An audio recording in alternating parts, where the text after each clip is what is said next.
Camilo Sacramento e Ronaldo também. São os 4 do Bugre ali dentro. Vai partir Fumagalli. Bola perigosa, olha o toque!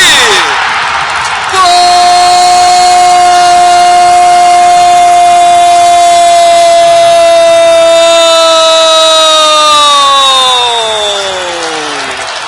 É de Domingos! É do Guarani! 4 minutos do segundo tempo.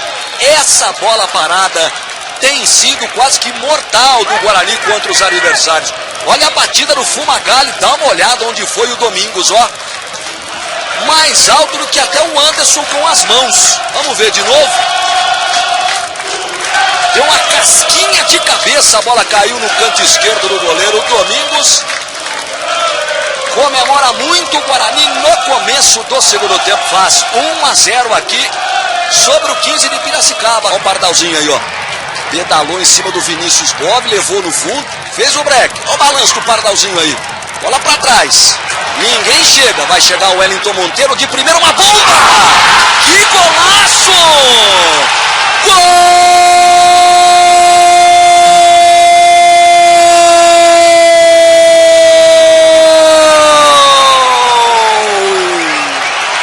É de Wellington Monteiro! Um golaço é do Guarani!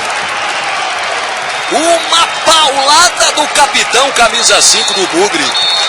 Jogada do Max Pardalzinho, balançou pra cá, balançou pra lá. Ninguém chegou, ele tocou pra trás. O Wellington Monteiro, dá uma olhada lá da onde ele saiu, ó. Soltou a perna. Um foguete. Um lindo gol do capitão do Guarani aqui em Campinas. Wellington Monteiro. 2 pro Guarani, 0 pro 15 de Piracicaba.